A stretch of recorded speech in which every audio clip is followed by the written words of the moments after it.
Pozdravljeni v Sensinem podcastu Modra soba, prostoru modrosti, znanja, izkušenj in navdiha. Z vami sem Maja Megla, tokratni gost je pater Karel Gržan. Pogovarjava se bova o marsičemu, predvsem o odtujenosti od sebe in od stiku s sabo, o družbi in človeku, enoumju in kritični distanci, o hipnotiziranem in svobodnem posamezniku, o odtujenosti človeka in posledicah te odtujenosti, o stiku s sabo in pristni bližini v odnosih, o informiranosti in duhovnosti, ter zakaj je, če citiram Karla, nespodobno, da drugi mislijo namesto nas. Ampak naj ga najprej predstavim. Pater Karel Gržan je rimskokatoliški duhovnik in pisatelj. Pri 18 letih je vstopil v red bratov kapucinov. Diplomiral je na Teološki fakulteti v Ljubljani, tam tudi magistriral, doktoriral pa s področja literarnih ved na Filozofski fakulteti v Ljubljani. Verjel je v izročilo svetega Frančiška in je svoje življenje želel posvetiti revnim. Med drugim je za 1 leto postal brezdomec in nato ustanovil moško ter kasneje žensko komuno za odvajanje od drog. Veliko se je ukvarjal s problematiko zasvojenosti in dal pobudo za ustanovitev društva, ki povezuje zdravljene odvisnike.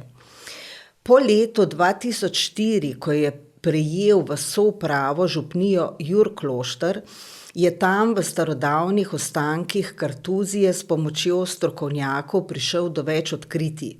Zelo verjetno je našel mesto pokopa Veronike Deseniške, ki so ji v 15. stoletju sodili na prvem zabeleženem čarovniškem procesu na Slovenskem. Njegovo najpomembnejše odkritje v dolini Gračnice pa so številni megalitski spomeniki umeščeni v prostor po zvezdnih koordinatah. Je avtor številnih knjig, piše o stiskah sodobnega človeka, knjige za otroke, mladino in odrasle. V zadnjem času so odmevale knjige, kot so Vstanimo v sužnjelstvo zakleti leta 2016, nato 95 tez pribitih na vrata svetišča kapitalizma za osvoboditev od zajedavskega hrematizma, knjiga, ki je šla leta 2017, nato so humorne krajše zgodbe Jaz, Charlie Chaplin iz leta 2018, 95 tez za izhod iz slepe ulice vzgoje in izobraževanja, izšla je leta 2019, in nato letos Ta krasni nori svet, Človeštvo na prelomnici. Vse te knjige so izšle pri založbi Sanje. No, Karel pa svojo kobilo Kapro živi v spokojnem zavetju na kmetiji pod Radoho. Dobrodošel, Karel. Lep pozdrav tebi in vsem, ki se družijo z nama.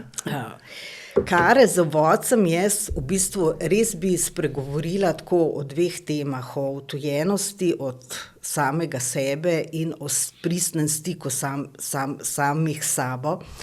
Ampak za uvod, za ogrevanje bi rada podelila eno zgodbo, ki me vedno gane in ne vem, če jo bom zmogla, do konca sem potrudila. Zgodba, ki me vedno gane, je pa sledeča. Pride človek k Bogu in mu reče: Oče, gledam, sprehajala sva se po pesku, gledam, vedno so bile dvojne stopinje. Ampak takrat, ko mi je bilo najtežje, kje si bil? Takrat so samo 1 stopinje v pesku. In Bog reče: Ljubi sin, ljuba hčerka, to so bili tisti trenutki, ko sem te držal v rokah. Res ganljiva zgodba. To sem slišala pred 20 leti, vedno znova, ko jo sama pri sebi si ponovim, me gane. In to zaradi tega, ker mi ta zgodba meni predstavlja tisti čas teme, ko smo v najtežjem, je čas, ko pozabimo na svojo lastno moč, svetlobo, na tiste talente, ki nas poganjajo, na svoje poslanstvo, na lepoto, na božansko, skratka na vse tisto, kar je življenje, ki se živi skozi nas, ne. In to je čas, ker mi to pozabimo, ko nas življenje samo nosi skozi življenje, ne. Me pa zanima, Karel, kaj je tebi Bog, kaj tebi predstavlja pač to nekaj, čemur pravimo Bog? Ja, to nekaj, čemur pravimo Bog. In je zelo osebno. Sam osebno nimam predstave o Bogu. Zdaj bo rekel, kdo je, ampak Jezus, ne gre pozabiti, da on, ki je nad vsem, pa vendarle tudi vsem, kot pravi apostol Pavel, se je na človeku dojemljiv, razumljiv, sprejemajoč način približal. To, kar pa sam zaznavam in prepoznavam v izkustvu, ko iz površnosti vstopim v globino, se prebudim v globino samega sebe, tam, kjer je dotikališče, stičišče med nebom in zemljo, pa zaznavam preprosto kot objetost, sprejetost, lahko bi rekel celo zagledanost v to, kar sem sam v svoji resničnosti. Ne? Mnogi nam želijo samo dobro v tem svetu in nas zato, ker želijo, da bi bili za ta svet uspešni, na nek način nas odtujijo od nas samih in potem začnemo igrati pričakovane vloge. Ko pa stopim v kapelo, ko se s preprostimi molitvami prebujam v zaznavo svetega, tam pa zaznam, da je on, ki mu rečemo Bog, to, kar rečemo Bog, zagledam v mojo osebno resnično. In prav to, ta sprejemajoča ljubezen mi pomaga, da se počasi vračam nazaj k samemu sebi, k izgubljenemu Karliju, ki je moral skozi proces vstopanja v realnost tega sveta zapustiti samega sebe, se odtujiti, da bi bil uspešen, da bi bil v kontekstu pričakovanega. Zato je zame v izkustvu Bog nekaj najlepšega.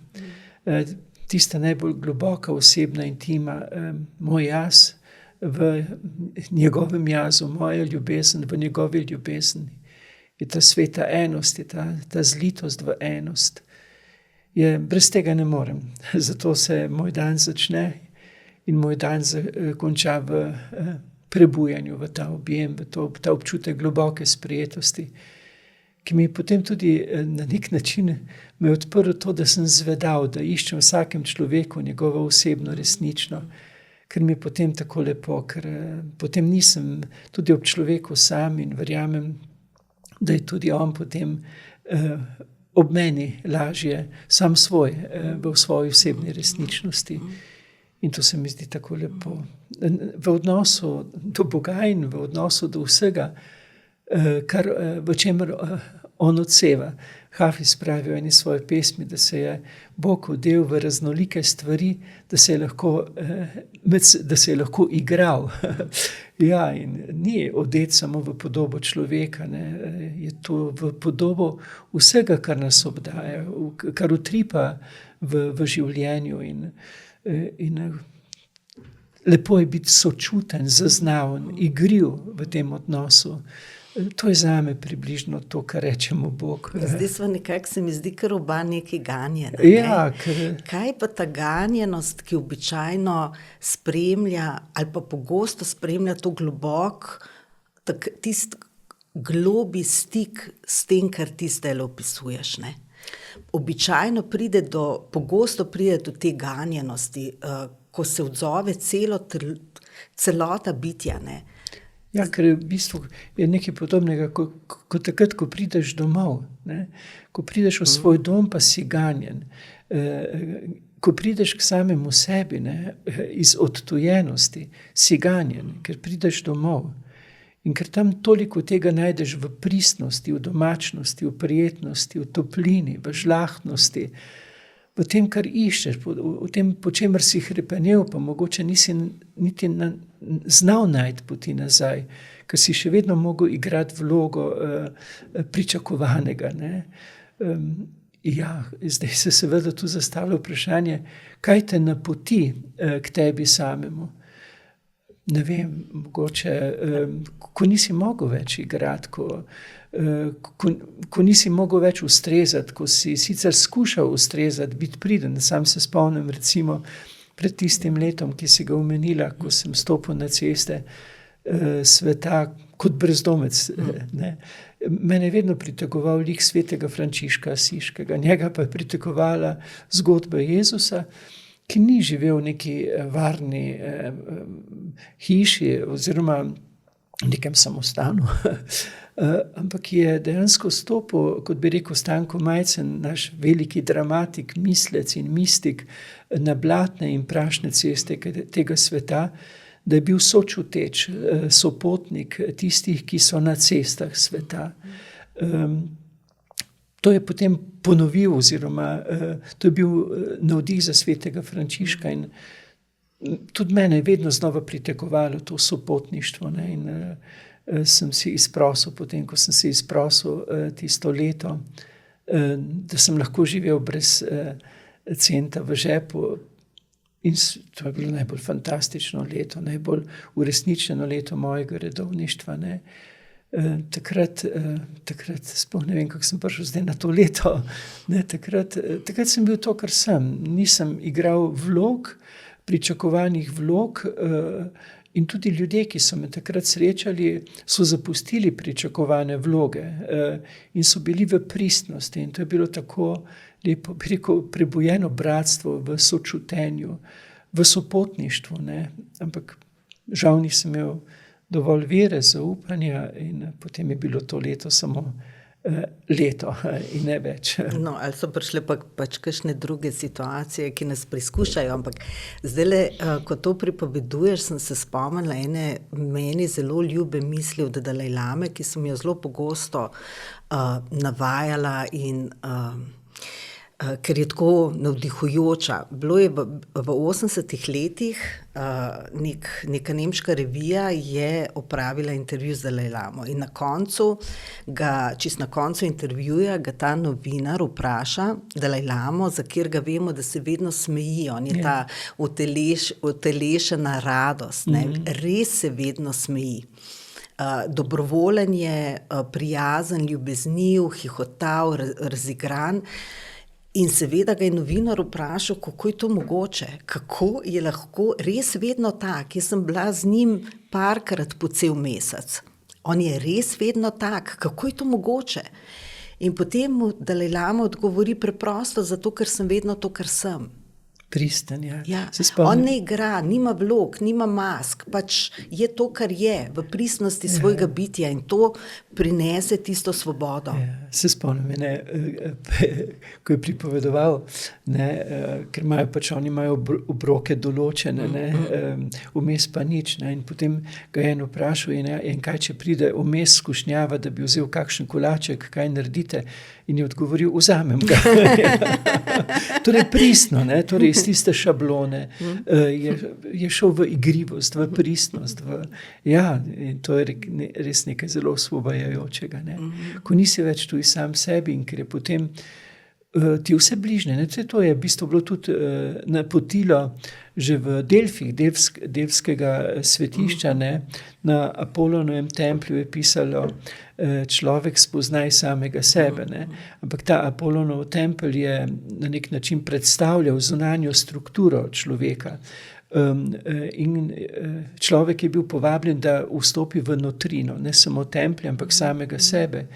In ko se prebudiš v notrini lastnega jaza, in ko je človek vstopil v notrino tega templja, ne, je prebral nadaljevanje napisa zunaj, človek spoznaj samega sebe, znotraj pa in spoznal bo svet in Boga. Ko nisi več tuj samemu sebi, ne, ko si v srčiki lastne biti, je tam dotikališče, je tam svet prostor, kjer se dotikaš vsega, vse moja definicija Boga je moja bit v biti biti. Ne? Torej, moja bit v biti, pisano z veliko vsega bivajočega. Ne?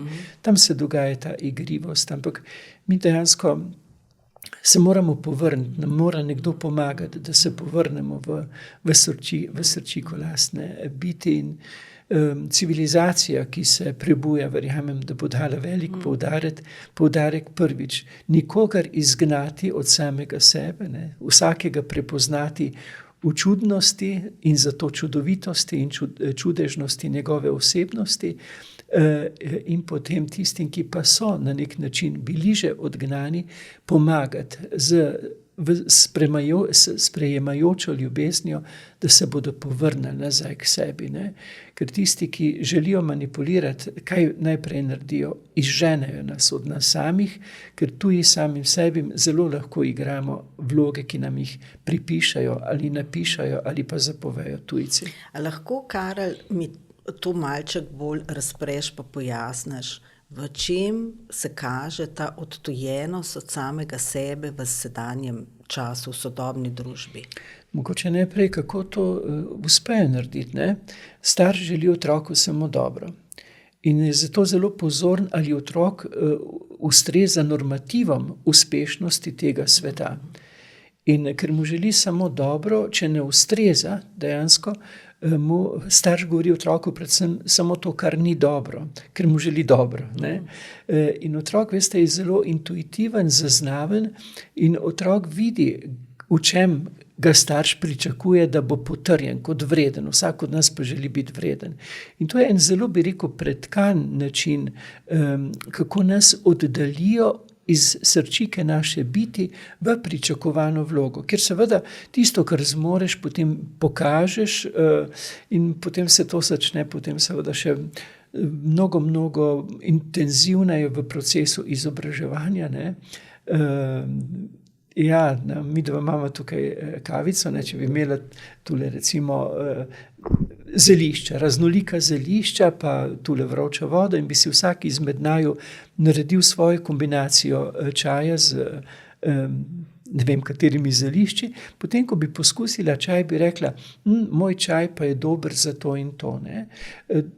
Ti bi rekla, moj čaj je dober pa za to in to. Nihče ne bi rekel, moj čaj pa ni, ne? Je slab. Ne? To znamo pri čaju, ne znamo pa pri ljudeh. Ne? Ko vstopi nekdo v proces izobraževanja, bi ga morali prepoznati v odličnosti njegove osebnosti. Tako pa ga normiramo, ne samo jabolka, kakšna mora biti, ne sme biti ne prevelika, ne premajhna, da lahko gre v supermarket, ampak tudi nas. Ali ustrezamo normativom. Ne prepoznajo nas pa v čudovitosti, osebne izvirnosti in kjer blesti vsak v polni vrednosti njemu danih talentov. Ne? Mi dejansko ocenjujemo predvsem racionalno inteligenco, ne? Koliko si zapomniš, ponoviš, koliko ustrezaš tem normam. Ampak veste, to je samo ena od inteligenc. Ne? Inteligenca je cel kup in ta racionalna niti ni najbolj bistvena za žlahtno sožitje. Ne? Je zelo pomembna socialna, čustvena inteligenca, estetska, duhovna, praktična. Ne? Inteligenca je cel kup. Ne? In ko dobimo mi v zaupanje eno osebo, enega otroka, mi bi ga mogli predvsem prepoznati v polni vrednosti. Ni bolj ali manj vrednih, ampak je vsak v polni vrednosti, v izvirnosti, v koktejlu njemu danih inteligenc. Se ta avstrijski dokumentarec Abeceda je pokazal, ne, da je prinesel podatek statistični, da je 98% ljudi visoko nadarjenih. Ne. Jaz pravim, da je to 100%, kajti nekateri ljudje so rojeni v ta čas in prostor z izjemnim poslanstvom, da ta čas in prostor srčijo. To so otroci ali pa ljudje, ki imajo izjemno intuitivno, srčno inteligenco. To se vedno spomnim, ko me je poklicala mamica enega od otrok z Downovim sindromom in je rekla, veš, kaj mi je rekel moj rok? Sem rekel, kaj je rekel? Rekel je, mami, kruh ima pa mehko dušo. Ne?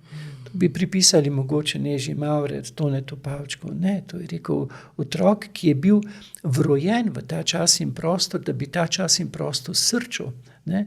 Da bi dvigoval v sožitju z ostalimi socialno, čustveno inteligenco. Mi pa te ljudi odstranimo.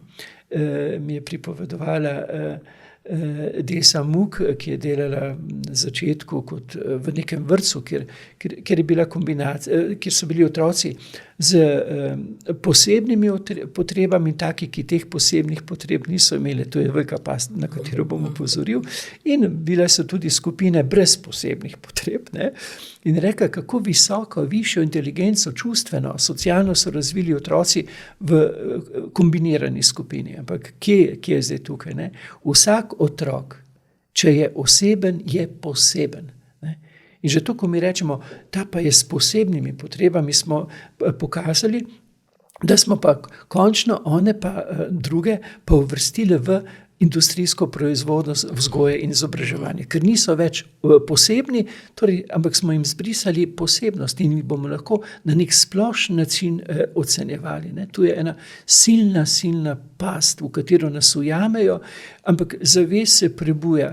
In sem osebno prepričan, da bomo kmalu ugotovili na izkustvu lastnega jaza, da smo mi vendarle posebni, ampak samo zato, ker smo osebni. Zelo rad rečem, da sem čuden, ampak potem pa takoj dodam, samo zato, ker sem čudežen in čudovit. Brez te čudnosti ni čudežnosti in ni čudovitosti, je neka splošnost. Je potem, bi rekel, podrejenost tej pasti, komercializacije človeka, kjer ga ti več ne vidiš osebnega, ampak samo še zgolj funkcionalnega. In zato je tako zelo pomembno, da ob vstopu v proces izobraževanja, ker ti starši so predhodno pričakovali otroka v ustreznosti koncepta, kot ga sedaj ima ta svet, samo zato, ker so vedeli, da bo prišlo v ta sistem, v katerem ne bodo v izhodišču prepoznali slehernika v polni vrednosti njemu danih inteligenc. Ne? Na eni strani, zakaj? Ker tam, ker zmoreš, to moraš. Tam boš sebe razvil, ker boš v poslanstvu dejansko potem lahko plemenito, dopolnjujoče plemenito to družbo. Ne? Ampak mi predvsem takrat cenimo, oziroma za to, kar ceniš, oceniš, ne? To racionalno inteligenco, ki pa ni bistvena, je pomembna, ampak ni bistvena za žlahtno sožitje. Ne gre pozabiti, da so na Nürnberškem procesu sedeli tam na zatožni klopi pred veliko število doktorjev znanosti. In tudi eden velikih mislecev preteklega stoletja, Martin Heidegger, ne, briljanten ampak vendarle fan Adolfa Hitlerja, ne. Kaj ti pomaga visoko razvita racionalna inteligenca, če ni čustvene inteligence? Ne? Potem tudi vstopajo v izobraževanje na določene fakultete ljudje, pri katerih bi se pričakovala tudi čustvena, socialna inteligenca, ampak oni so dokazali samo to, da so pametni, ne, na nivoju racija, potem pa imaš na določenih mestih v službah ljudi, ki tam ne bi smeli biti, ker ne upravljajo poslanstva, ampak samo, bi rekel, stroko, ne, brez občutka do sočloveka. Torej, tako je ob vstopu v proces izobraževanja prepoznati slehernika v koktejlju nemodanih inteligenc. Torej tam, ker ima talente, po drugi strani pa je zelo, zelo pomembno prepoznati tudi področja šibkosti. Zakaj?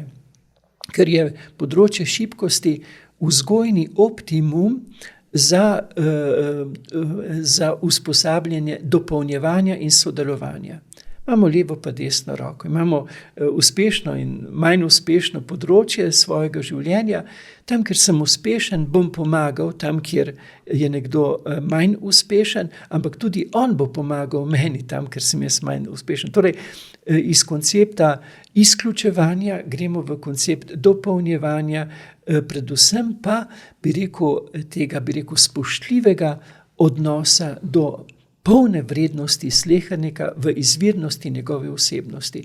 Tu gre torej za ta dopolnjujoči koncept, ne pa izključujoči, ki ga tudi ob vstopu v proces izobraževanja vadijo skozi igre, ki so zame pedagoški škandal, recimo igra med dvema ognjema. Bravo, Karel, ker to sem jaz tudi sovražila, ker sem bila v osnovni šoli. Sovražila sem to igro, da moram drugega z žogo stolčiti, da ga moram zadeti, da ga moram onemogočiti. Ne? Mislim, bilo mi je organsko kot otroku odbojno in tuje. In prišla sem k očetu, ki je profesor telesne vzgoje, se spomnim, sem mu prav rekla, da je to nagravžna igra. Mislim, da kdo jo je uvedel, da to bi bilo treba jo odstraniti, ampak mnogim je bila pa všeč, ne, pač mojim prijateljicam, ne, ali pa sošolcem. Platon bi tu zastrigel z ušesi, ker on je zelo rekel, pazite, kakšne zgodbe pripovedujete otrokom. Igra pa ni samo zgodba, ampak je modeliranje koncepta delovanja kasnejšega. Najprej nas pri igri med dvema ognjema razdelijo na dva pola, potem se pa zbijamo, da se potem lažje kasneje ubijamo. Ne.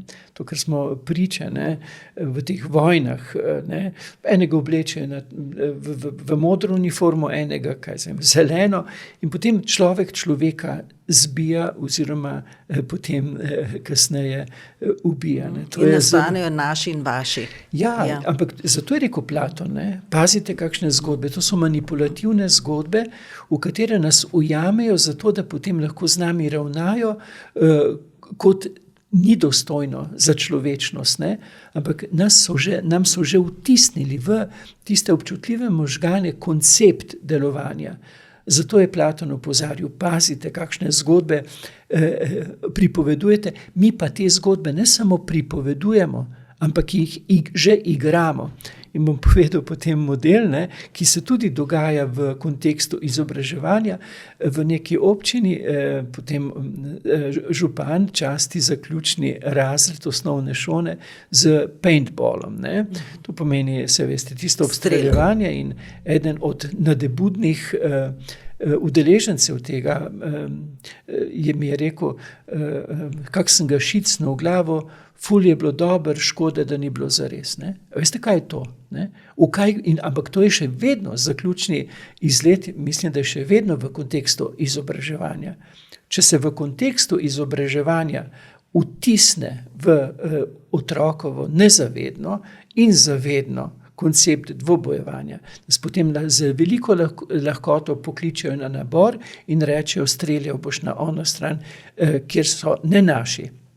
Saj so nas že v prvem razredu osnovne šole usmerili v kontekst zbijanja. Zame je to pedagoški škandal in sem prepričan, da ga bo zgodovina kot takega tudi prepoznala in označila. In ne bodo mogli verjeti, da se je v nekem času dogajalo to v kontekstu izobraževanja. Platon pravi zelo jasno, potrebno je domisliti igre sodelovanja, dopolnjevanja. To pa ni igra med dvema ognjema, ampak je glasba. Platon zelo opozarja na glasbo. Ne? Mi Slovenci smo rojeni za to, da znamo na nek način sodelovati in se usklajevati za skupno dobro. To dokazuje naše večglasno petje. Ne? Nas drugačen glas v osnovi ne moti. Razen, če nas v to usmerijo, ne? Ko nam reče, poglej, on je pa drug, ona pa poje sopran ne tako kot alt, kot ti alt je najlepši, sopran ne bodi ga treba. To ni v kontekstu slovenske mentalitete. Pri nas pojemo 4-glasno, v Lučah, odkoder prihajam, poje celo 6-glasno. In imamo sposobnost, da več glasje uskladimo v skupno dobro. To pa pomeni v harmonijo, v sožitje. Tudi če greš na Vrbo, še zdaj vidimo kamne v krogu, kjer so predstavniki vsi sedli in drugega slišali, da so se uharmonizirali, uskladili za skupno dobro. To je kontekst. Nas so izgnali iz tega, kar zmoremo v to, bi rekel, smrtonosno polarizacijo, ne, v kateri drugega zbijamo. Ampak tudi zato, ker so nas v to vadili, celo v procesu izobraževanja in ker smo mi to sprejeli, da pač tako mora biti, ker smo bili pohvaljeni, če smo na koncu zmagali, ker smo vse druge ven zbili. Ne? To je tako grozljivo, slaboumno, nedopustno. Neempatično, neetično. Skrajno skregano z minimalno logiko, ki še hujše je potem recimo ko sem bil priča na enem debaterskem tekmovanju, ne, ki je potekalo na ta način, da so postavili neko trditev in potem so jih razdelili. Vi boste zagovarjali za, vi boste zagovarjali proti, potem bomo pa ocenili, ker je bil bolj uspešen. Ni bilo pomembno, kaj je resnično, ni bilo pomembno medsebojno osvetljevanje, dopolnjevanje, ampak je bilo pomembno slepo zagovarjati za ali proti. Retorični dvoboj. Ja, s katerim se vzgajajo šefiči. Kajti ti ljudje so, ki grejo na takšna tekmovanja, so miselno prožni, ampak jih ti modeliraš v to, da bo slepo zagovarjal za ali proti. To, kar mu bo naročeno, ne, od avtoritete, ne glede, potem ko bo šef, ne glede na to, ali je etično, ali je dopustno, ali je na nek način v kontekstu žlahtne človečnosti. To bo šef, ki bo znal slepo zagovarjati in izvrševati ukaze. To je vzgoja. Beremo Živalsko farmo od Orwella. To je kontekst te vzgoje. No, to je naslednja tema, ki sem jo hotela tudi s tabo odpreti, ta uniformiranost pogleda na neke procese v sodobni družbi. Uniformiranost v tem smislu so zopet ljudje razdeljeni na dve skupini, ena gleda na ta način, druga gleda na drug način in se poistovetijo z gledanjem določene skupine, ne? In ta pomanjkanje, saj jaz ga tako doživljam, kritične distance intelektualcev do procesov, ki se v družbi danes dogajajo. Kritična distanca pomeni samo to, da človek ne stopi za eno brezpogojno čisto resnico, ki jo ponuja potem naprej. Čisto resnico, absolutno, kot absolutno resnico. Zakaj, kako je do tega prišlo na take množične načine? Zakaj? Ljuba mi je tvoja, zelo pogosto poveš primer Tomaža Akvinskega, ne, ta mi je zelo ljuba, no pa bom tebi prepustila, da jo ti ubesediš. Zopet smo pri procesu oblikovanja. Vzgoja in izobraževanje ima usodni pomen in je dejansko prevelika skušnjava za manipulante, da ne bi vstopili v ta proces, ne. Ja, pri nas je zdaj tako, če hočeš iti k Birmi, ti pač postavijo pred tebe avtoriteto enega patra in dobiš vprašanje in odgovore in potem narediš izpit. Se ni vedno tako, ampak marsikje pa je tako. In če pravilno odgovoriš, torej samo odgovoriš, kar ti avtoriteta naroči, boš šel k Birmi. V šoli pa je podoben sistem. Pred tebe postavijo avtoriteto in ona ti pove resnico, ti to ponoviš in petko dobiš, ne. Bi rekli vsi, kako pa naj drugače. Ja, recimo omenila si Tomaža Akvinskega, srednji vek, ne, tako imenovani mračni srednji vek. Če je bil takrat mrak, kaj je potem sedaj? Kajti v tistem mraku je bilo mnogo bolj svetlo, ne? Kako je potekal proces izobraževanja oziroma kako beremo, recimo, če bereš originalu Tomaža Akvinskega, ne če bereš zdaj, kaj pišejo drugi v njem, ker zdaj boš prebral, Tomaž Akvinski je rekel, torej je to res. Tomaž Akvinski ni tako napisal. Ko piše Tomaž Akvinski o določeni vsebini, najprej napiše, zdi se, napove, o čem bo razpravljal in potem v 2-3 stavkih napiše smer, v katero želi razmišljati. Takoj pod to zdi se, ne resnica, ampak zdi se, teza je, pa napiše, proti temu pa govorijo sledeča dejstva in pošteno navede tiste, ki pa razmišljajo drugače, ki so razmišljali v drugo smer. In potem na podlagi tega zdi se in proti temu govorijo sledeča dejstva, osvetljuje smer svojega razmisleka. In srednjeveški pouk je potekal tako, učitelj je študentom podal teze, torej v kontekstu takšnega razmišljanja. Govorili bomo o tem, ampak nekateri pa pravijo, da drugače. In potem je on razvijal misel in na koncu ure je vedno sledila disputacija. Kaj pa disputacija? To pa je bil ognjevito soočenje misli, ki so se odpirale študentom v teku podajanja njihovega profesorja. Ampak študentje niso govorili, jaz imam resnico, ti je nimaš. Ampak dejansko so govorili o osebni spoznavni resničnosti. Ena od manipulacij, v kateri so nas pa zapeljali, pa je, da nam rečejo, resnica je, to je ideologija. Mi se v imenu resnice med seboj pobijamo, izbijamo, se izključujemo, si nasprotujemo, namesto da bi dopolnjevali in sodelovali. Mi lahko med seboj sodelujemo, samo če govorimo v kontekstu moja spoznavna resničnost je, ne resnica je, ker če bom jaz rekel resnico imam, potem ti, če razmišljaš svojo glavo in dostojno je, da razmišljamo svojo glavo, ne, da nekdo razmišlja namesto nas. Mi smo zdaj prišli ravno zato do situacije, ko dopuščamo, da drugi mislijo namesto nas in mi samo prevzamemo misel. Razumete, v kakšno dejansko banalizacijo osebnega razmisleka smo prišli, ni ga več. Ne? Zakaj? To je kontekst manipulacije. Veste, tako kot žabo kuhajo počasi, tako so tudi nas postopoma oddaljevali, ne? Z vabljivimi, to pa je resnica. Ne, to je moja spoznavna osebna resničnost. Tu je kontekst pogovarjanja za sodelovanje, osvetljevanje. Ne? Torej, moja spoznavna resničnost in potem me zanima, kakšna pa je tvoja, ker želim na tvoji spoznavni resničnosti profitirati, da bom lažje mislil naprej. Ne pa, da mi bo nekdo ustavil misel, ker mi pove resnico in jaz moram samo pravilno ponoviti. Ne? No, največji argument, s katerimi se nekako utiša ljudi, je to zaupaj stroki. Ne? No, in to je zopet tretje od tem, ki sem jo hotela s tabo načeti. Zaupaj stroki. To se pravi, ti temu praviš, da se religiozno prestavlja v vse vsebine našega delovanja, tudi tja, kjer to ne sodi, v imenu vere. Verjami nečemu, nekomu stroki. Ko so videli ti, ki imajo interes človeštva, ne, ker je iluzorno misliti, da tisti, ki upravljajo, ki so gospodarji, nimajo računice s človeštvom. Ne. Ko so ti ugotovili, da ljudje več ne zaupajo religioznim predstavnikom, ki imajo določen koncept. Ti moraš verjeti, če ne verjameš, ne, potem vera, ne, če ne veruješ v dogme, dejansko nisi naš, si heretik. Ne. So prenesli religiozne koncepte na področje znanosti. Ne.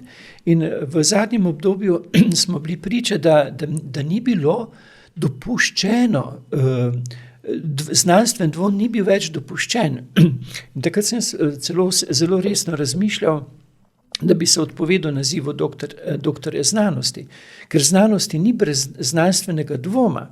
Res je, da sem zagovarjal doktorat, ki je napisan, ki je izdan, ampak ko danes berem, dejansko mislim že naprej, danes bi napisal že naprej.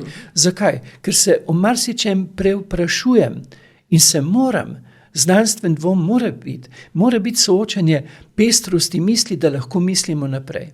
Zdaj pa kar naenkrat so tu doktrine, so tu dogme, treba je slepo delovati po doktrini, po dogmi, ki jo nekdo določi, ne pa uporablja dejansko misel, horizont pestrega razmišljanja. To pa ni dopuščeno, to je že zelo namerno, to je postane kar na nek način nestrokovno, neznanstveno, torej ti moraš slepo razmišljati, ampak do tega smo prišli na ta način izobraževanja in te limanice bo potrebno osvoboditi. Sam pravim takole, zelo pomembno je ozaveščati manipulativne prijeme, s katerimi so nas ukovali v manipulacijo, jih ozavestiti in se iz njih osvobajati, tudi z ironijo. Potem pa je treba ne se ukvarjati z nekim obsojanjem nekoga, ampak že kreirati alternativo. To pomeni že razmišljati koncept bivanja v osvobojenosti od teh dejansko manipulativnih problemov. Misel mora iti naprej, kreacija mora iti naprej, ker misel ima silno moč. Tudi zato želijo, da se mi ukvarjamo. Joj, poglej, kaj so nam naredili, kako so oni grdi, pa gledamo v te okove. Ne, to okove moraš gledati samo to, da se jih osvobodiš, še najboljše, da jih ironiziraš, potem pa že gledaš naprej.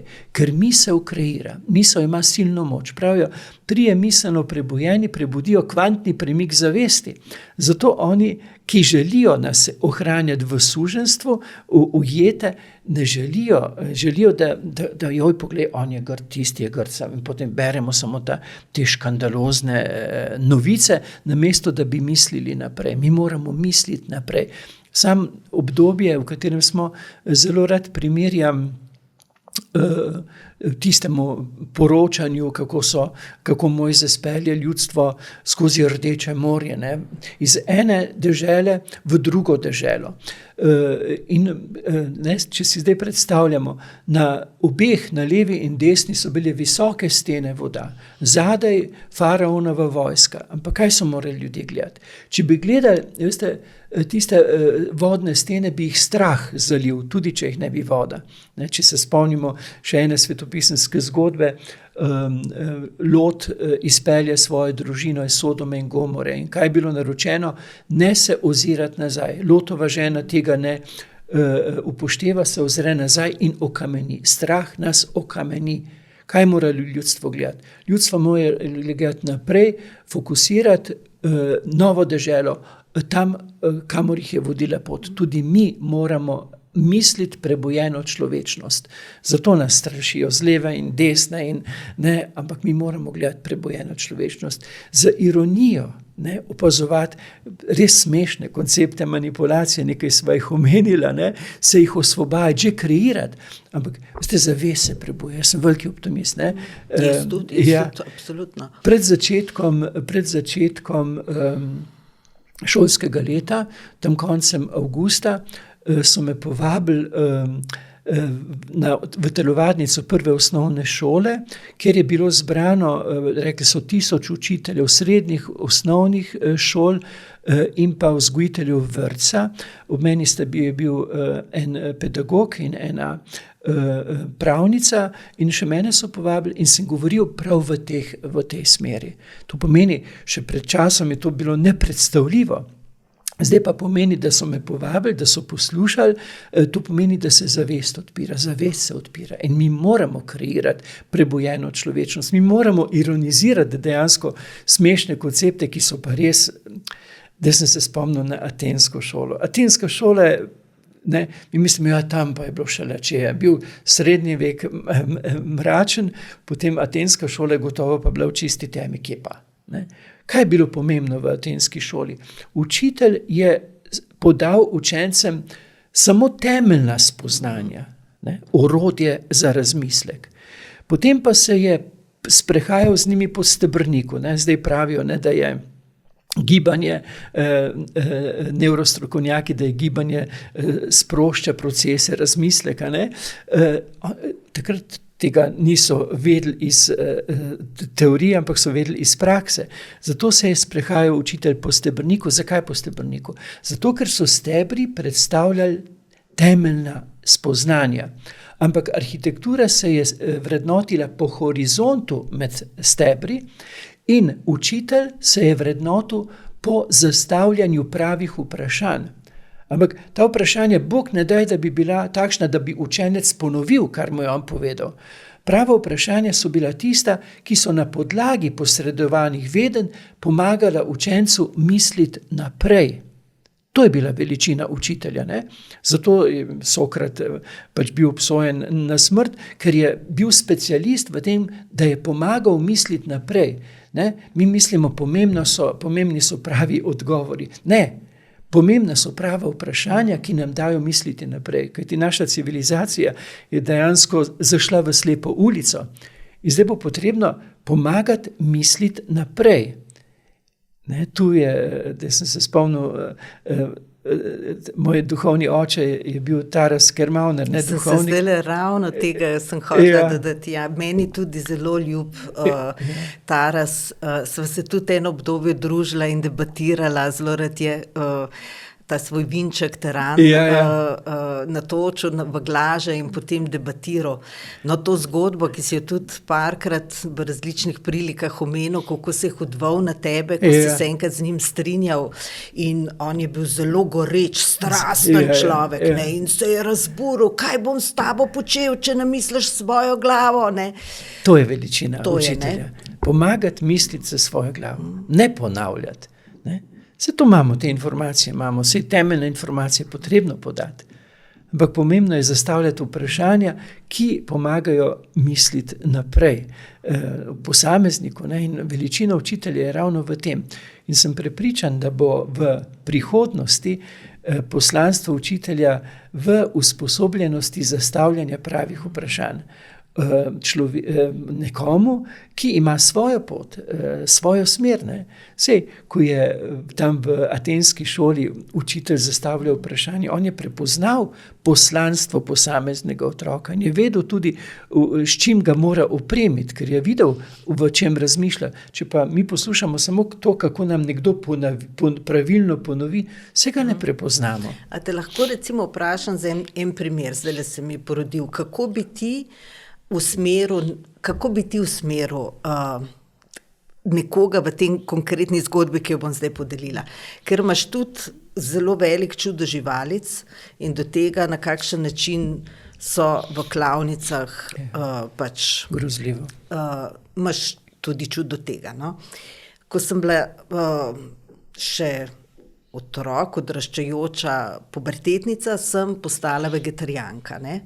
V času 80-ih v mesojedem okolju, ko pač nič nismo vedeli o vegetarijanstvu, niti ni bilo literature, enostavno nehala sem jesti meso, zato ker sem s prijateljico vsak večer, ko sva se vračali, sva na Bavarskem dvoru zrli v neke, to so bile taki steklenjaki, v katerih so bile informacije, takrat nismo imeli reklam v 80-ih, to je bilo, zelo malo je bilo tega. In tam je imelo društvo proti mučenju živali, ta steklenjak, ta boks, v katerega so dajali fotografije iz teh farm, kjer pač vzgajajo prašiče in to so bile grozljive fotografije vsak dan in po enem letu smo midve postale vegetarijanke. No, ampak bistvo zgodbe je ta do danes. Nikdar mi ni noben mesojedec, saj ne v moji bližini, v družini, z partnerji, prijatelji, nikdar mi noben ni niti ne spraševal, niti ne, a veste, tisto, pač, zakaj pa to počneš, ali pa tako, da bi bil kritičen ali karkoli, nikoli nisem nič takega doživela. Ampak tudi jaz nisem njim, ki so jedli meso, karkoli pritiskala za slabo vestjo ali pa sploh s kakšnimi vprašanji. Nekako v sožitju smo živeli, ampak vmes na tej poti tega sožitja je pa kar nekaj tudi postalo vegetarijancev. To je moja izkušnja. Ampak zdaj pa opazujem, predvsem na teh družbenih omrežjih, cel kup iz mlade generacije, ki postajajo vegani in zelo militantno, agresivno za moje pojme, vsiljivo do drugih ljudi, pač zagovarjajo to veganstvo in to skrb za živali in to povzroči seveda od ljudi nekako še večje zavračanje. Ne? Se pravi, imamo primer res nečesa, kar je problem, vsa ta živinoreja. Imamo potem vmes res nekatere, ki hočejo dobro, ampak to počnejo pač, saj po mojem etičnih standardih, na neprimerne načine, ker vsiljujejo nekomu. Morda bo tisti drugi to sposoben čez 1 leto, čez 1 mesec, čez 5 let, ampak ni na meni, da mu vsiljujem, kdaj naj on osveščeno to sprejme ali pa ne sprejme. Recimo, to je nek tak konkreten primer. Kako bi ti vodil nekoga, ki želi dobro, da goji ali pa osvešča ali pa goji neko drugo pozornost na živali, neko drugo skrb do tega. Recimo, to je en tak primer. Ne vem, če je najboljši, ampak... Ne, odličen. Predvsem bi rekel, ne nastopati s trditvami, ampak zastavljaj vprašanja. Ker vprašanja dajo misliti. Tisti moment, ko mi recimo verjamem, da iz osebne prizadetosti, ne, ko sam vidim te tovornjake, kako prevažajo v klavnice živali, zazjokati. Ampak, če bom rekel, bom šel na silo z neko trditvijo, skrajnost prebudi drugo skrajnost, ne. Je pomembno ljubeče zastavljati vprašanja, ki budijo zavest, ne. Mi smo se navadili, kot sem že prej rekel, na trditve.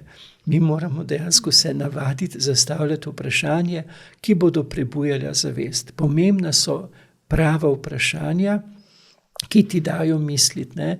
Tudi nasploh, ne, v znanosti oziroma ne samo v znanosti, so pomembna prava vprašanja, ne. In včasih je treba, ampak ti se moraš pa navaditi tega, ti moraš znati zastavljati prava vprašanja, ki niso obsojujoča, ker spoštuješ človeka. Človek je pred mano, ima svojo osebno doživljajsko resničnost, spoznavno resničnost in jaz ga moram spoznati v kontekstu njegovega življenja, njegovega razmišljanja. In če pa že kaj, ne napadati, ampak spraševati.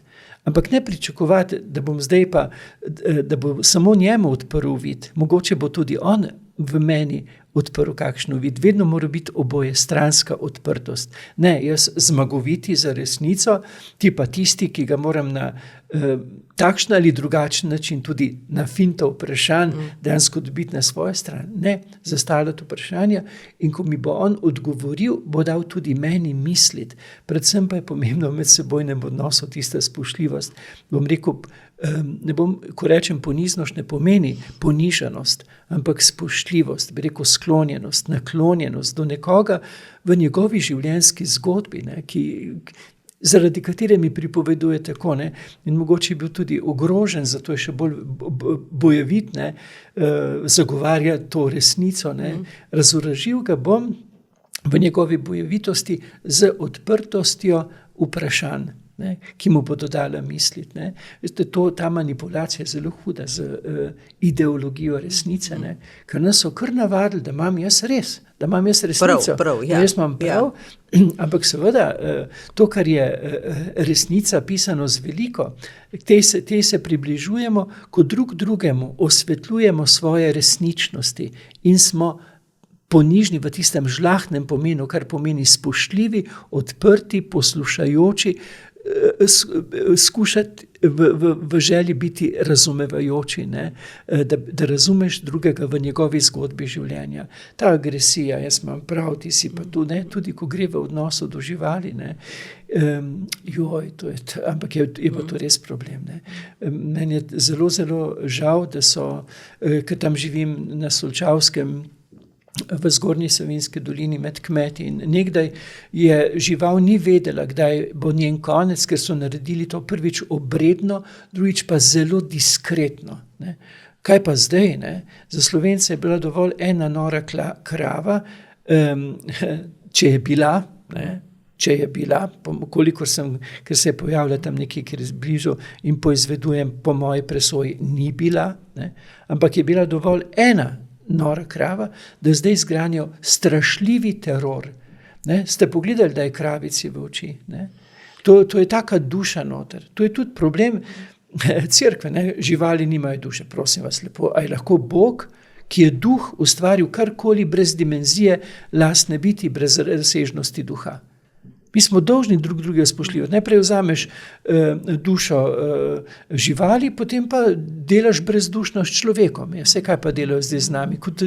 Mnogi kot živino, podcenjeno, izkoriščajo, plačajo ti minimalno, izkoristijo te do konca, da te ponucajo. Ja, najprej smo to dopustili na živalih. Ko smo to legalizirali pri živalih, kakor da nimajo duše, sedaj so v odnosu do nas, kako da smo brezdušna bitja in zato toliko ljudje pregorevajo, padajo v duševne stiske, ker je odnos do njih brezdušen. No, ampak tudi ta odtujenost od samega sebe, ta tujost, vodi v precejšnjo odvisnosti, ne? Ja. To je tudi ena od posledic. Ja. Hrup, ustvarjenem hrup, ne? Koliko je še glasbe, koliko je hrupa. Ne? Sam se večkrat tukaj, ko poslušam, recimo, če imam odprt radio, rečem, no, sedaj mi predvajajo hrup, hvala Bogu, zdaj bo pa tudi nekaj glasbe. Ampak večino je hrupa. Ne? Hrup, zato da ti dejansko razbijajo misel, mi rabimo tihoto. Mi rabimo dejansko obnebje umiritve, da lahko začnejo misli same po sebi misliti naprej. Ne? Mi rabimo pestrost informacij, da lahko razmišljamo. Ampak zdaj so nas pa kaj? To je ta manipulacija.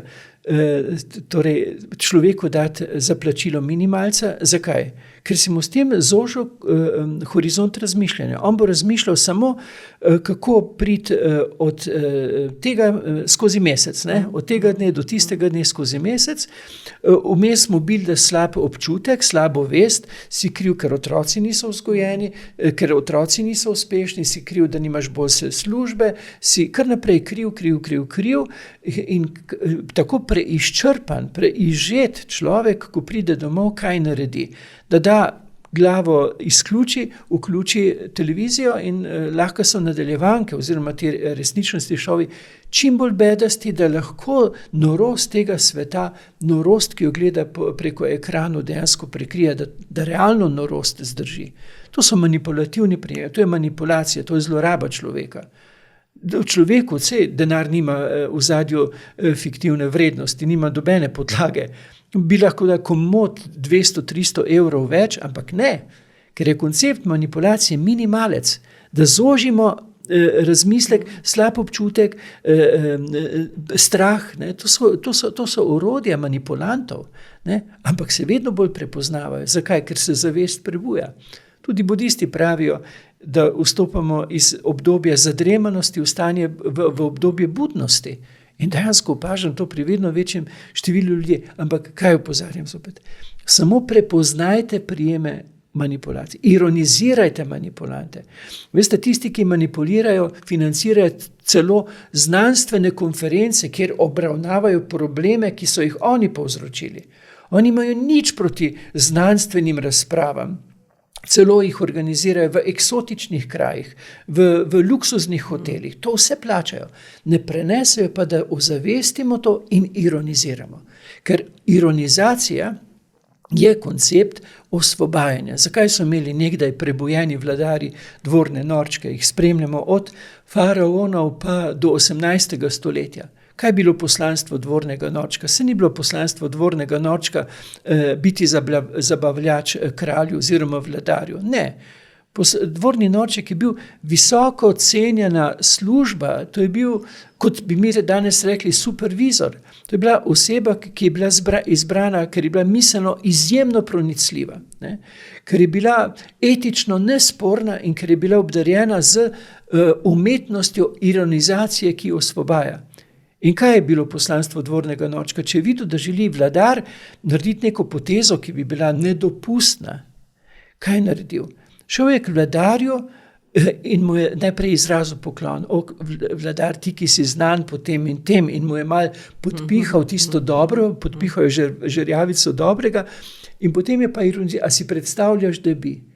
In ker je preosvetljiv žlahtnost, je tisto, kar ne bi bilo za žlahtno človečnost, bilo v tolikšnem kontrastu osvetljeno z ironijo, da se je kralj nasmehnil in v nasmehu izničil noro potezo. Če pa je kdo od svetovalcev, rečemo ministrov, hotel vladarju, kralju podtakniti nekaj nedopustnega, dvorni norček, se je izslikan, izvemo, ampak smo pa pozabili poslanstvo, je bil vedno ob vladarju. Ne za, kot sem rekel, za zabavo. Ampak če je videl, da bi nekdo hotel podtakniti v uzakonitev nekaj, kar je nedopustno, se je takoj javil dvorni norček besedi in takoj je imel on besedo, ker je bil supervizor. In potem je kaj naredil? Najprej dal poklon, pripravil je teren. Ne? Najprej poklon kralju, da se je izbral za svetovalce, najbolj etične, modre ljudi. Potem pa je šel k tistemu ministru in rekel, a si predstavljate, navedel najprej nekaj dobrih stvari njegovih, a si predstavljate, da bi, in je ironiziral to potezo in seveda prebudil smeh, tudi smeh tistega, ki je hotel nekaj potakniti. Ta smeh je bil sicer vedno bolj grenak, ampak je skozi lastni smeh izničil norost. Mi pa danes nimamo dvornih norčkov, nimamo te službe, ki bi ustavljala norost. mi je pravil Tone Partlič, da ko je bil še poslanec, da je predlagal, da bi ustanovili ministrstvo za smeh, pa je rekel, pa me je Srečo Drnovšek, pa me je to potrpljal, pa je rekel, no, kaj je ti minister za smeh, niso razumeli. Ne? Mi jemljemo nore stvari resno in to je nespodobno. Norost je imati resno, norost je treba ironizirati. In mi toliko tega norega jemljemo resno, zato je ta krasni svet tako zelo nor, lahko. Ampak zdaj je čas, ker se zavest prebuja, ne se iti razpravljati resnica, nimate resnico, mi imamo resnico. Ne, zastavljate vprašanja, ki sama po sebi dajo misliti, prebujajo misel. Ne? Ker če nekdo reče, to je res, potem spodbujamo dvoboj. In to oni hočejo, deli in vladaj. Tisti, ki vladajo, hočejo, da mi se tolčemo med seboj v imenu resnice. Ne, zastavljajmo vprašanja. To opreme manipulativne pa ironizirajmo. Glejmo manipulatorjem v oči in ironizirajmo. Karel, še en problem je, ki ga zdaj ne morem s tem vsem, kar si svetoval, nakazal, ne morem to povezati, pa prosim, če bi lahko ti namesto mene. Namreč tudi vse raziskave kažejo ta porast narcisizma in sebičnosti. To se pravi nekaj, kar je bilo nekdaj uvrščeno med patologijo, med bolne oblike psiholoških struktur, je danes normativ, je normala. Se pravi, obstaja to porastu tolikšne patologije, ki je postala normalna, je zopet izziv, kako s tem, ne? Kako biti v dialogu s tem, ne? Dialogu. Ja, razumem. To je vprašanje, kdo je pa to patologijo povzročil. Jaz sem se ukvarjal z odvisniki, kdo je povzročil umik v svet omame, ne? Kdo je patologijo povzročil, da moram jaz ustrezati in moram biti nad ostalimi, moram biti blesteča zvezda. Ne? Ta patologija je bila dejansko povzročena. Zakaj se žabica napihne? Zakaj se odtuji od lastne njej žlahtne podobe? Ja, takrat se odtuji, ko je ogrožena, takrat se napihne. Kdo nas je napihnil v narcisizem? Tu je zopet treba postaviti vprašanje, kaj nas napihne v odtujenost, kaj napihne moj ego. Ne? Ja, kdaj sem se napihnil, kdaj sem bil ogrožen, kdaj sem stopil v igro pričakovanj, kdo mi je nastavljal pa podstavljal neke vzorce lepega, idealnega, samozavestnega, ne? Kdo na kakšne načine, ne? Če pogledate recimo programe televizijske, ki so namenjene mladostnikom, se tam same napihnjen, se same nimaš realnih kičaste barve, to je vse. Ne? In nekdo, ki hoče biti prepoznat kot vreden, je pa mozoljast, pa normalen, ne ustreza tistim normam. Ne? Jaz se spomnim mojega očeta, ko mi je zrastel prvi najstniški mozolj, pa sem mislil, kako bom zdaj to nikak, pa ne. Kaj je naredil moj oče? Prišel k meni, pa me lopnil po rami in rekel, Karli, bravo, normalen si. Ne? Torej, je postavil normo v normalnost. Ne? Zdaj pa ni več norma v normalnosti in smo mi uspeli odtujiti v narcisizem. Ne? Vse oni so izgnani, oni jočejo, da bi jih nekdo videl, ampak jih lahko vidi kot vredne samo v tistem, kar so jim predstavili, da je vredno, v pričakovanju vlog. Nas so izgnali iz pristnosti v pričakovanju vlog. Zdaj pa je zopet vprašanje, kako to povrniti. Moj koncept izobraževanja je 3-1-1, samo 3 dni. Za temeljne informacije, 1 za veščino logike, ne? Mi smo pravili v hipnotično enoumje. Zakaj nam so vzeli možnost razmisleka? Mi moramo dejansko, če hočem razmišljati, uporabljati svojo glavo, moram imeti pestrost informacij. Ne, nas izženejo en balonček ali drugi balonček, ki pa pumpajo tega ali pa tega, glavno, da smo napumpani v našo resnico in smo dvobojevalci. Ne. Torej, dajte mi material za razmislek, en dan, ko bo veličina učitelja v tem, da bo zastavljal prava vprašanja, ki bodo dala misliti, ki bodo prebujala kreativnost misli in en dan za doživljajsko pedagogiko. To je pa vračanje človeka nazaj k samemu sebi. To pomeni posebni tabor, ta dan v tednu lahko združiš v več dni, kjer bodo mladi čez dan doživljali raznolikost čustvenih odzivov, zvečer pa dejansko prepoznavali samega sebe v svoji, bi rekel, pristni žlahtnosti, v človečnosti. Mi jim tega več ne dopustimo. Ampak to je fantastična vizija. Realnost je pa ta, da so to neke vrednote današnjega časa, ki se krepijo za primerjanji, ne? Ta neprestana primerjanja na vseh ravneh, sploh na teh družbenih omrežjih. To so sama primerjanja, koliko je ta bolj uspešen, koliko je tisti lepši, lepša ali pa bolj mišičnjak. Ja, sama primerjanja, ne? In to je pač tak vrtinec nekega strupa, s katerim pač je treba nekaj narediti. Posameznik se mora do tega naravnati, opredeliti, zaščititi pred tem, ne? Jaz pravim, da sem ponosen kmet, ker mi to ohranja naravnost. In ne bi želel v to utojenost, ker to mora biti strašno. To je bleščavi pekel, ne? To je izgnanost v bleščavost, kjer kar naprej gledaš, ali sem všečen, ali imam lajke, ali ustrezam, ali sem in, ali sem nad, ne? To je zame pekel. Ne bi želel ta pekel. Ne? Bogu hvala, da imam kapelo pa štalo. Okay, kaj pa te, ki so v tem peklu, kaj je tist korak, tiste moči, da lahko se pred njim zaščitijo, iz njega izstopijo, se distancirajo do tega, kje je ta skratka, tist center moči, ki jo lahko nekdo v sebi aktivira? Center moči je samo, če imaš nekoga, ki te je vzljubil v tvoji osebni resničnosti. Če nimaš nekoga, ki bi te vzljubil, prepoznal v tvoji osebni resničnosti in te iz napihnjenosti vračal k tebi samemu, je ta izhod po moje nemogoč. Torej imeti moraš nekoga, potem pa moraš imeti obnebje tihote, predvsem pa to, da te nekdo vidi lepega v tvoji osebni resničnosti. Ker nas so izgnali od nas samih prav zaradi tega, ker so nam govorili, kakšni moramo biti. Nekoga rešuje pamet, odreši pa ljubezen. Ta te reši, ki te vrača k tebi samemu. Ne? Meni je tu pomagala tudi duhovnost. Ne? Pri ljudeh nisem našel tisti polni meri, ampak tako kot sem prej rekel, ko stopim v kapelo, doživljam, izkustveno doživljam. Bog zame ni teorija, je odrešujoče izkustvo.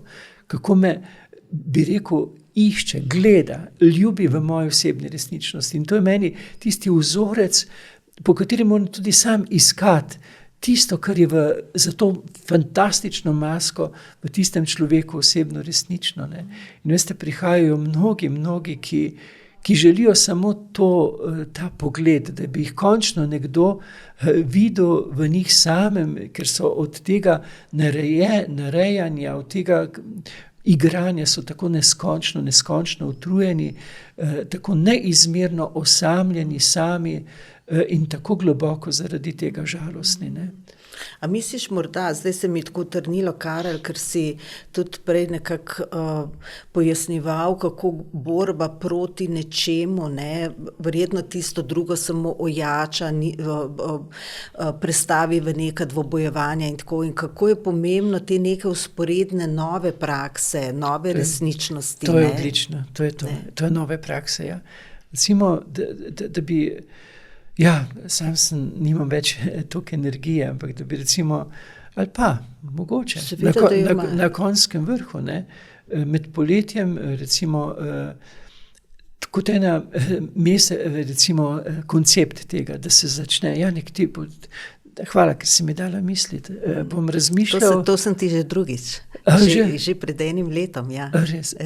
Ampak tako, ne, meni je pa to tako čarobno, kako nekaj se utrne, ne, tako kot balonček. A mi boste pomagali? Ja, absolutno. Ja, absolutno. In potem je pač nekaj časa se neka stvar sestavlja sama od sebe, skrivama, nevidno, življenje teče skozi nas, tudi če ga ne nadziramo, srce utriple, tudi če ga ne nadziramo, možgani delujejo, to je meni čarobno. Vse deluje, tudi če mi to ne nadziramo in pa se sešteje, ko nekaj dozori. Ne? In potem začne valoviti, tako, Ja, tako ne. in se širijo valovi. Hvala. In ta recimo, kako bi rekla, to socialno omrežje nečesa drugačnega, podpornega, koliko je to izjemno dragoceno in pomembno, ne? Ja.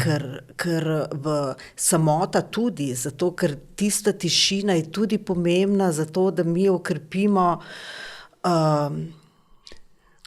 sploh ne vem, kjer besede ne uporabim, no, pač ta stik s sabo, z globino, bivansko globino sebe, ne.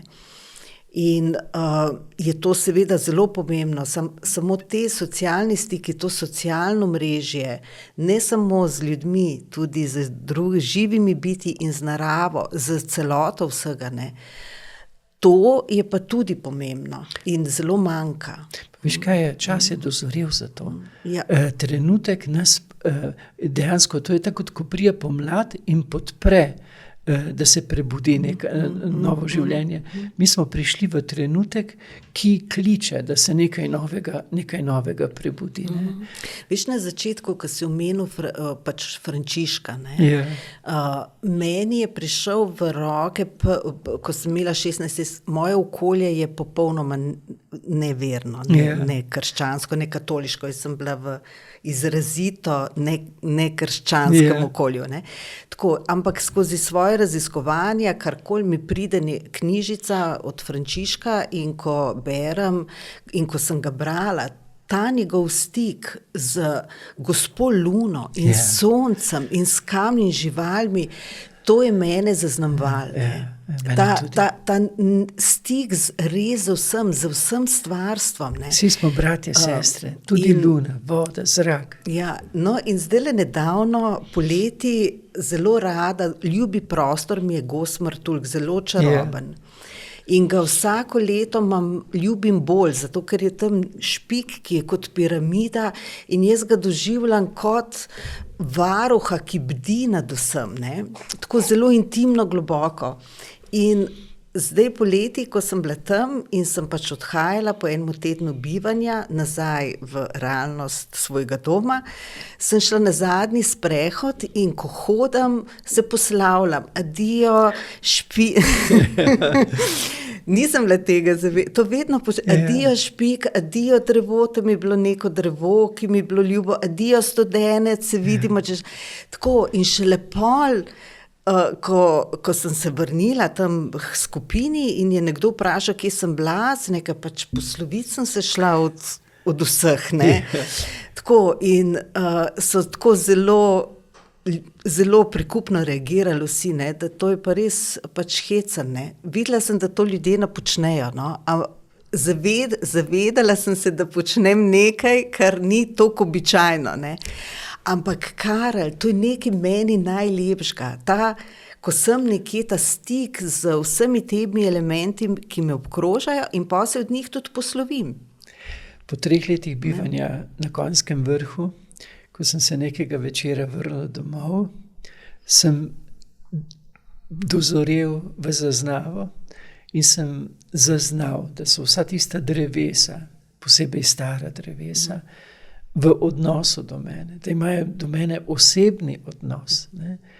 In je to tako neskončno lepo. Ne? Najti brate, sestre v drevesih, kot si rekla, v reki, v gori, v kamnu. Ne?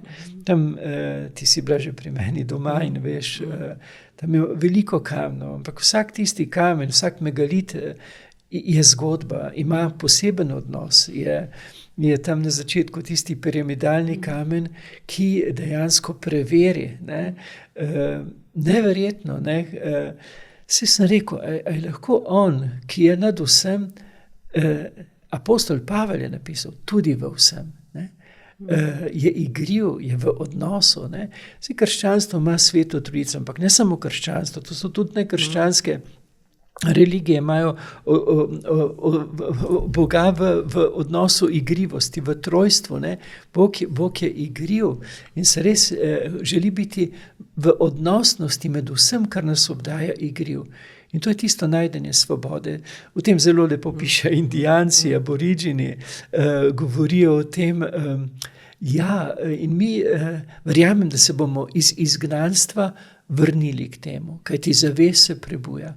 Je pa zelo res to, kar si rekla, treba je ljudje, ki so k temu poklicani, omogočiti, da to vzvalovi.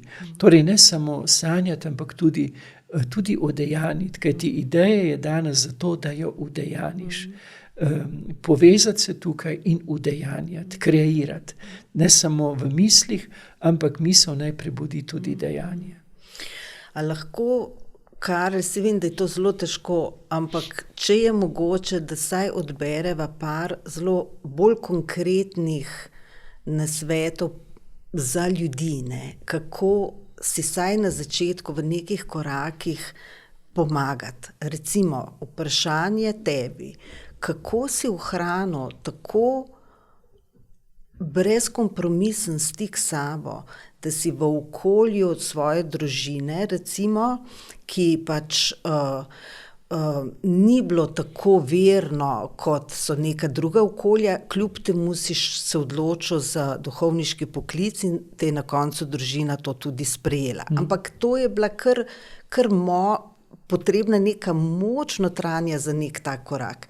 In potem si bil v tem nekem inštitucionalnem okolju cerkve in tudi se nisi ravno podredil vsem, kako bi rekla, pogledom in dogmam, ki jih pač neka uradna institucija zagovarja, nudi. Ne? Tako da že samo ta dva primera, torej iz česa najti to notranjo moč in slišati sebe in tudi pač to neko notranjo moč, da človek sledi temu svojemu notranjemu klicu. Evo, ko si omenil Sokrat, on je govoril, da dajmo, ne, ta notranji glas, ne, ki mu je prisluhnil tako, da se je sredi ceste ustavil, in potem pač prisluhnil in stal sredi ceste, da je oblikoval to misel iz globin. Kako ohranjati, negovati ta globok stik s tem svojim globokim pristnim bistvom, notranjim glasom, kakorkoli to pač imenujemo. Sem imel to srečo, da me niso mogli nikoli do konca izgnati od mene samega, preprosto zato, ker nisem mogel biti uspešen po merilih tega sveta. Sem namreč težek dislektik, ravno na področju, ker sem doktoriral, recimo, če rečemo temu pisanje slovenščina, so me že v prvem razredu hoteli poslati v posebno osnovno šolo. Edini cvek, ki mi je grozil ob konferenci, je bil v prvem letniku srednje šole pri slovenščini poudarjeni in nepoudarjeni zlogi. To pomeni, da nisem mogel ustrezati. Drugače bi mogoče celo prodal, ne, za sprejetost, za ploskanje. Še zdaj gre na živce neko ploskanje. Ne, nisem mogel in zato me niso mogli nikoli čisto znati iz mene samega, od mene samega. In zato sem bil tudi ne samo igralec pričakovanj, ampak sem vedno na nek način ostajal tudi sam v sebi, ker nisem mogel iti čisto ven iz sebe. Ne. In tu sem iskal tisto več, tisto umiritev, duhovno potešitev. In tako je postal moj šef, pisano z veliko, temu, kar rečemo Bog. In so mi bili šefiči vedno na neki distanci, ker mi niso mogli posrkati. Ta disleksija je bila verjetno varovalka.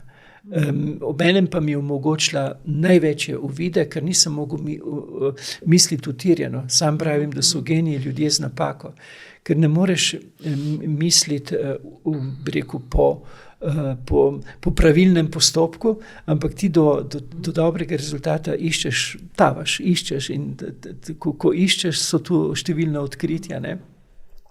Tako da je po zame, to sem prvič razmišljal o tem, hvala za to vprašanje, disleksija.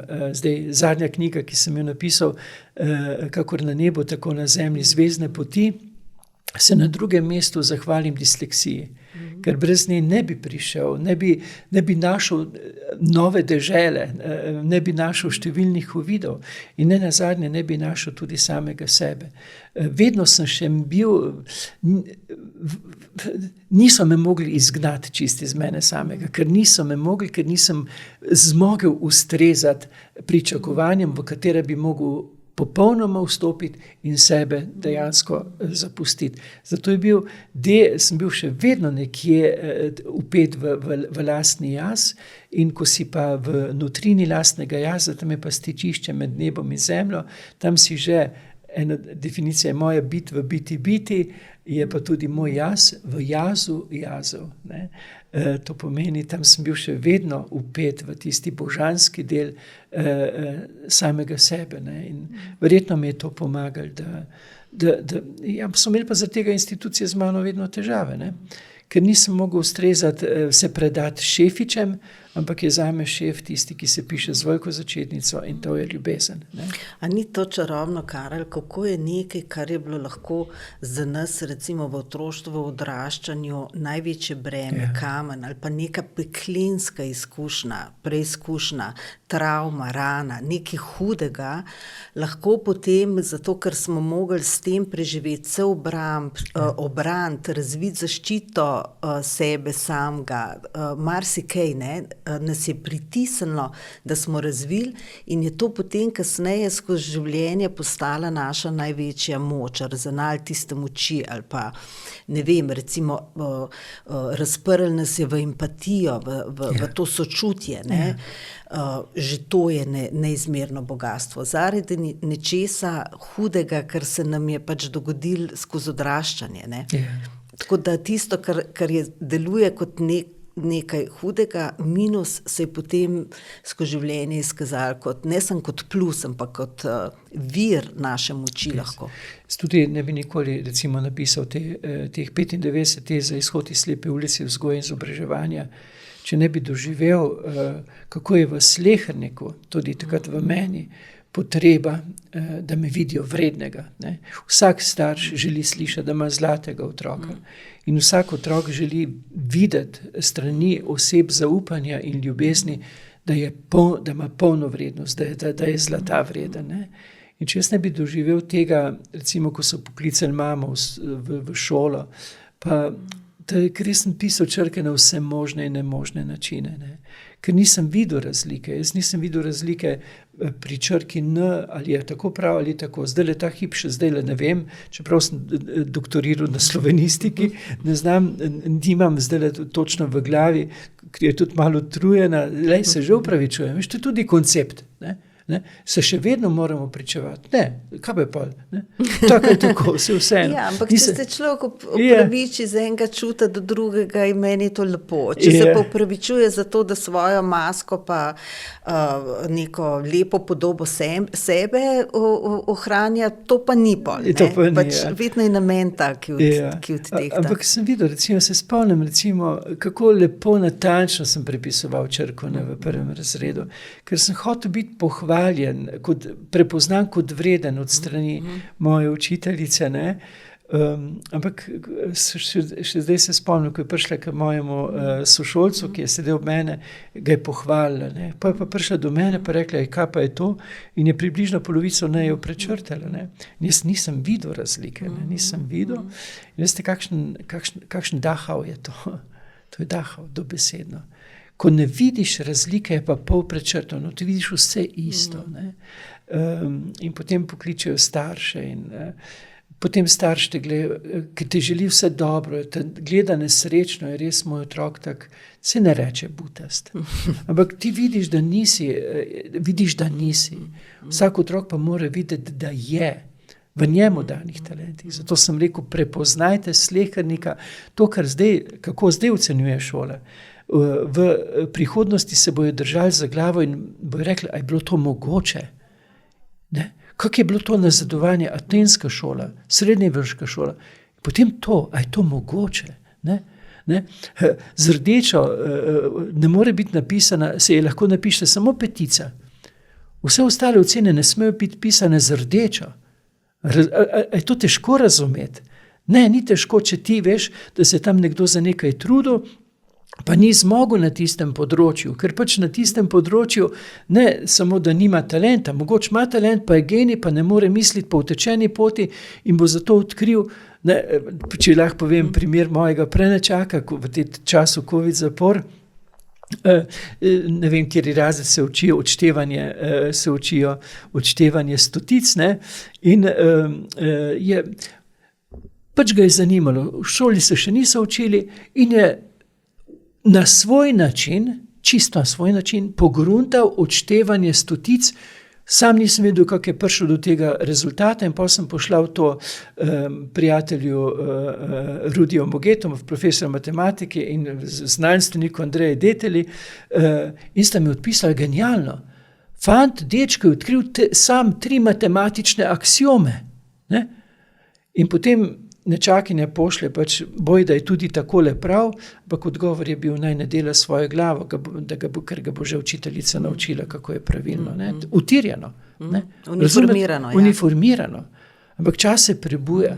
Mi bomo odložili uniforme. Najbolj se bojte uniformiranih ljudi, ker ti padeš hipnotično v tisto uniformo. Ne? Razumeš? Ampak uniformiranost v konceptu, v mislih, v pač pogledu na svet. Tako, ampak tudi navzven nas uniformirajo, da se lahko mi med sabo pobijamo. Ne? Ker več bi pa videli človeka, ne? Tako pa gledaš uniformo. Ne? On ima tako čelado, on ima pa drugačno čelado ali pa nima čelade. Ne? Veš kaj, Karel, se mi zdaj tako nekako porodil, ko si govoril, ko si z rokami kazal, ne, pač te manipulativne prijeme. Ne. A ni eden najbolj močnih vzvodov, tam, kjer smo mi najbolj ranljivi, je ta želja po ljubljenosti in želja po vrednosti. To, da sem ljubljen in vreden. In na teh 2 ravneh, na dokazovanju tega, da smo ljubljeni in da smo vredni, tu smo najbolj ranljivi za kjerekoli lovke in tukaj se nas zahakla in tukaj se nas lahko manipulira, tukaj se sprožajo strahovi, želje, skratka vse tisto, kar nas potem uklešči, zato ker se toliko borimo dokazovati celemu svetu, da smo dobri to, kar smo. Pa še nekaj, ne, usposobijo nas za realnost odnosa kot dobre priložnosti. Ne. Ker tudi ti, da spečeš eno dober kolač, moraš vedeti za recept, ne, ali pa imeti naravni občutek že torej, glede teh kombinacij. Tudi za dober odnos, ne, je vredno, pomembno biti usposobljen. Zato sem rekel, 1 dan v tednu za doživljajsko pedagogiko. To pomeni, na čem največja nevarnost je idealizacija. Ne. Mi si želimo, da se neko hotenje po neki popolni sprejetosti, ne. Ampak to ti ponudi duhovnost, pa si lahko Boga predstavljaš kakorkoli, imaš svojo pot do njega.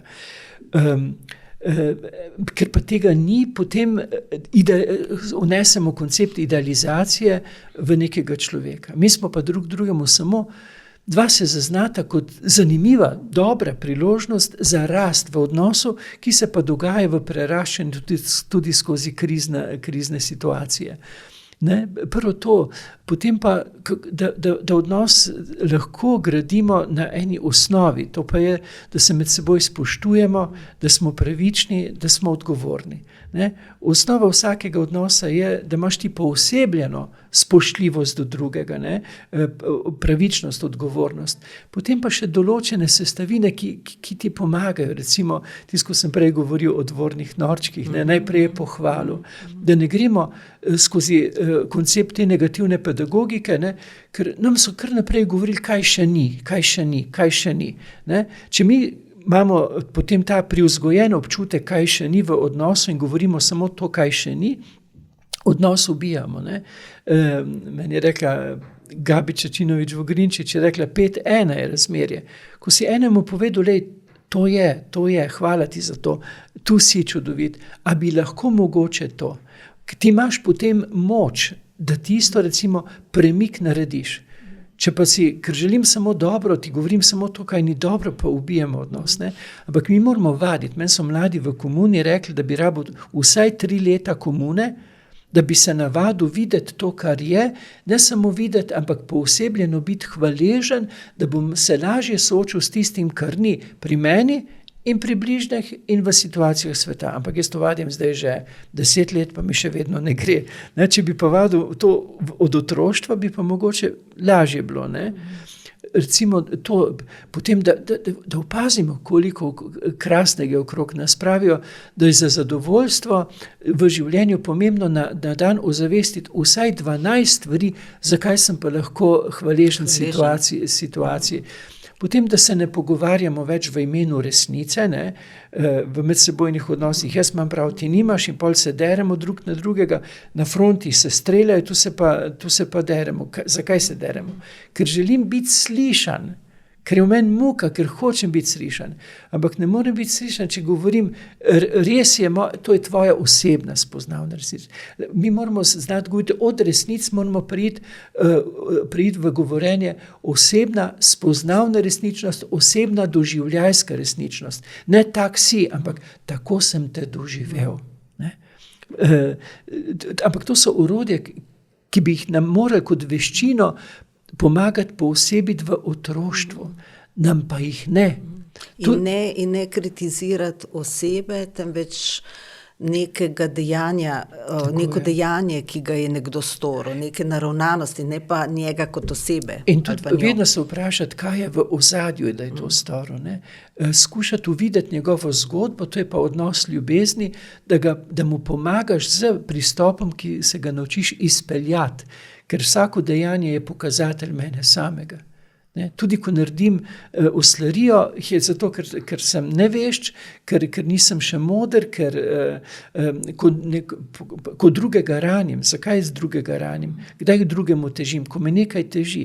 Spravim temu doživljajsko prenašanje sporočil zelo pomembno v medosebnih odnosih. Ker recimo, primer, neka trgovka, ki mora 1000 ljudem reči prijazno dober dan, ker je to pač privablja v trgovino, poveča dobiček. Ona je še vedno na minimalcu, ampak ona bi morala za ta prijazni 1000krat izrečeni dober dan dobiti povišico, in to krepko, ker je ona da iz sebe, iz čustvenega arzenala, da tisto energijo prijaznosti. Kako naj zdaj ta trgovka, ko pride domov, reče doma prijazno dober dan. Ona je bila zlorabljena, čustveno zlorabljena, ampak nekdo, ki ga zlorabi, dobi, recimo ta najstarejša obrt, dobi vse plačano. Ona ne dobi to plačano. Ne? Ona je tu ona sploh ni ozavestila, da je tu zlorabljena. In ko pride doma, ona ne more reči prijazno dober dan, ker je cona njene zlorabljenosti. Ne? Kaj bo ona naredila? Ona bo dejansko bližnjim sporočila na ta način, da jim bo povzročila svojo doživljajsko resničnost. In zakaj?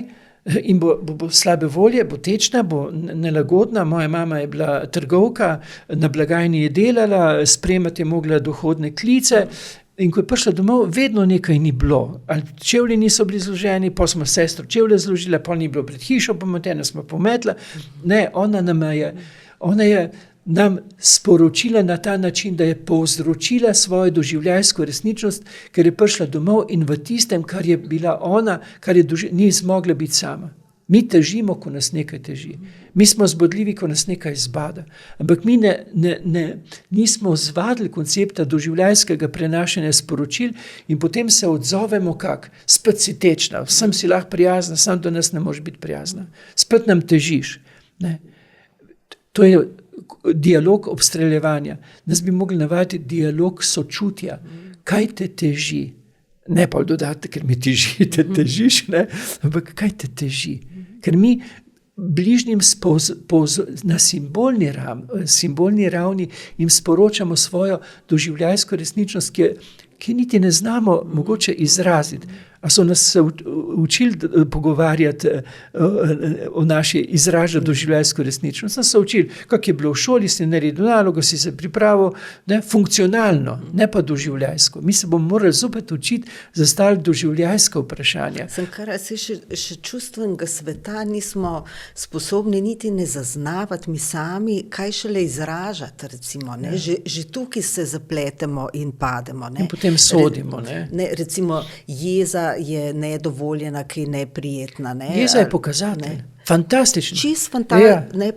Pa še moč, da se razkajfamo, dobimo moč in nekaj premaknemo. Ne pa, da zdaj ostanemo jezni v tem čustvu. Ne?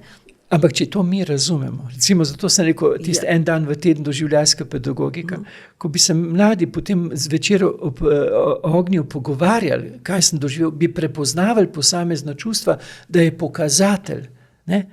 Jeza. Nekje pokaže stopnjo občutljivosti, ker ne samo, da imamo prag bolečine, imamo tudi prag čustvene občutljivosti, ne? Prepozna samega sebe.